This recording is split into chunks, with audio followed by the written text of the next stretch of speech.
Bismillahirrahmanirrahim. I'm all alone here.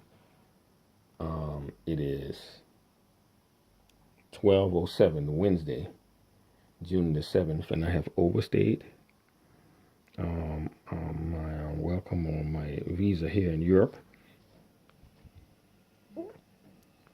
I found out as I was shocked, and I have no financial help. And what it was, this I had pleaded with Ahmadiyya Imam to bring me a Fanta Exotic, which is the green color Fanta. And instead, he said there were no larger size one. There was only the Fanta Orange. And some reason when I drink the Fanta Orange after breaking the fast, so you see, I'm all alone. I'm not eating anything, and I don't eat anything. He bought it from this store, Cronin. So I want to find out where the nearest one is and go see if there is if there is no larger Fanta Orange, because I can't stand drinking the Fanta Orange. But somehow when I drink this, I thoroughly enjoy drinking the Fanta Exotic. Thoroughly, man. So what I was saying is I have found the news that, remember when I told you that I was making dua for Brother Thurb Ergodon when I was in Berkeley, California, begging. I was begging for financial help. I'm changing the semantics of it, of what I was doing. I can call it something else, make it look noble, but outright simply it's begging. And I was trying to get financial help to buy the ticket to come to Europe, not knowing and really thoroughly researching the Schengen rules that once you have 90 days in one, you see, that's why some people hate the EU.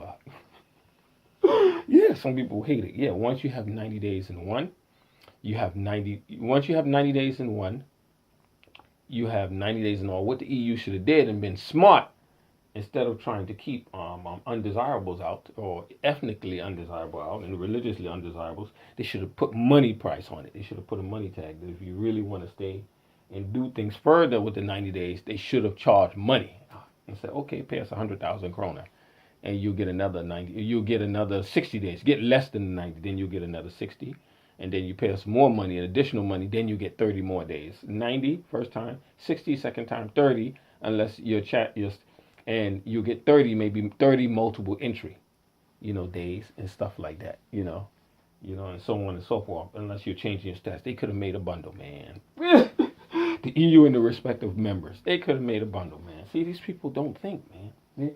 See, really, people like me, I was looking at the beautiful video talking about Prophet Muhammad Sallallahu and the black woman by Sheikh Al-Arifi, which is he's considered an extremist. You know what they call pop Salafi. Somebody calls them pop Salafi, meaning very popular among the youth. The young people like them, and they like the physical appearance. And Sheikh Al-Arifi, mashallah alayhi, he has the most beautiful appearance, the highest bloodline type of appearance, short of the Hashemites. He's Beni Hashim, the highest type of appearance for an Arab. That's the highest the highest physiological structure for an Arab, and the highest beauty. Which, for me, I prefer the darker brown, the darker Bedouin type, or the darker skin complexion people I prefer when I talk about nikah, intention nikah, but I can't get them. I'm kept isolated.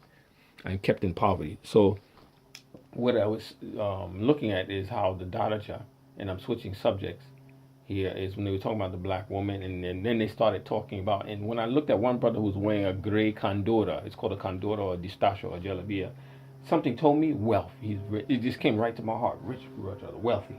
So then right away, then he talked about his sister and how numerous she gathered her numerous servants. You see, and not every Saudi can do that. They have numerous. Some have one or two, or one basic one on a string. Just someone who wants to live and get something better than dying on the streets of Africa or other places in Asia.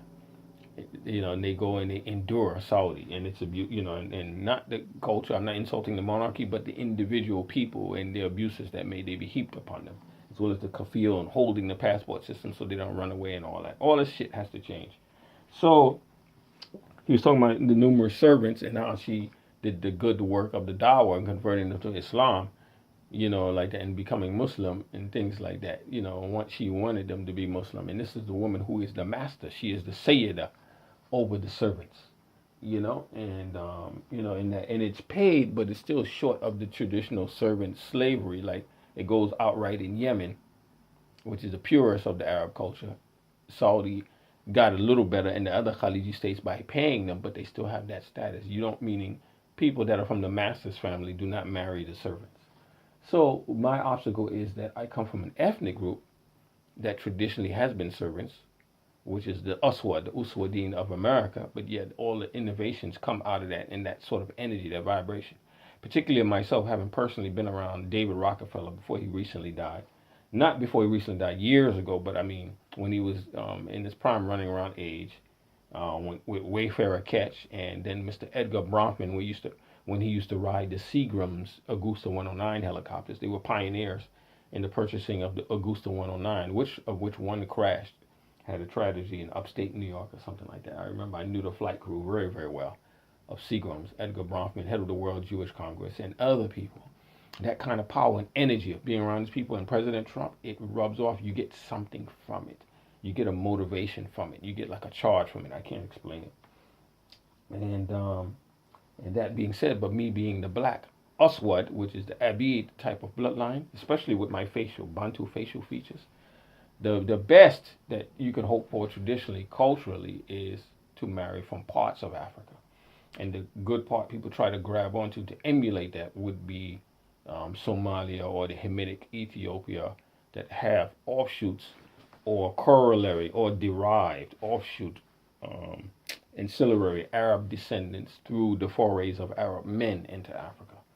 They left their seed, their offspring, their bloodlines through, and you may be able to marry one of those. But from the Khalij, the Aswad man, like even the Imam of Mecca, I would be willing, if I were allowed to wager money, I would be willing to bet that he ain't marrying to no Kabyle Arab. I'd be willing to bet you money out, even though, because he is of the Nigerian old Hausa Asas, even though he is a Saudi, pure and rightfully Saudi, Imam of Mecca, as well as the chief executioner of Saudi Arabia, is a dark-skinned black man. But they ain't marrying to no Kabyle Arab. That's just the way Kabyle Arab culture is.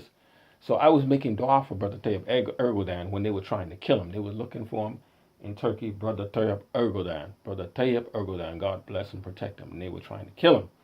And I was making dua for him, and the Sufis and certain people in Berkeley with Sufism, I don't know if they were Gulanists, they were real angry with me. And I have it on video. They were real angry, and they were humiliating me that night. They were humiliating me. There was a number of them, and one of them was specifically going around and saying he should be worrying about his little local life in America. He shouldn't be worrying about what's going on overseas. He has no bearing, and he can't be with people overseas. He's not going anywhere. So that little mosque, which is in Berkeley on the hill, near Berkeley, University of Berkeley, they gave me only $200 and something. That wasn't enough money. I had to live off that money for gas, driving, living in a car. So when I was telling you that my situation might improve, and most likely reaching, if I were able to reach Brother Tayyip Erdogan, it might, and I'm not able to reach him, as I'm isolated here in Iceland, and I have run out of my Schengen time. I am over the 90 Schengen days I'm allowed, and I don't know how I'm going to traverse that. I'm over those 90 Schengen days, and I have no money. So the Ahmadi man who's bringing what you call Qadiani, which they don't like being called that, Qadiani, they hate it. But he brings me the soda, and he brought me something too fast. But I noticed the expression on his wife, as well as the expression on the Sufism Icelandic brother who's married to a Pakistani. The wives, the women, they grip their teeth, grimace their teeth, and they frown when they see me. Yeah, they frown because they feel that I'm not really of them. I'm not really one of them, and I'm not really of them. And their husband is doing some khidmah, but people don't know either husband, either one. The Icelandic Sufism brother or the Pakistani Imam Mansour of the Ahmadiyya, they're both gathering information on me. What am I doing here? What's his intention? Very important. One or other for U.S.-based interests or for the local security structure, which coordinates with the American and the British and say, we'll get rid of him. Just like they're trying to get rid of the Qatar, which I told you, the good behavior of the Turkey, it will come through. And this is manifesting of the hadith of the Prophet Muhammad sallallahu alaihi wasallam, Katiran, when he said that he mentioned in the hadith, which I better not, you were not allowed to put word because we are the jahilun, we are the jahil. We are not the ulama, but there is a hadith out there mentioning that near the end time, before shit hits the fan and gets clear, you will see a clarification. There will be the criterions, everything will become clear. The dividing lines will start to be clear of who's with what and who's with whom. With the exception, I was saying King Abdullah of Jordan, mashallah, bless him and protect him. His father was beautiful, and he, excellent man, King Hussein, rahmallah alayh Katir.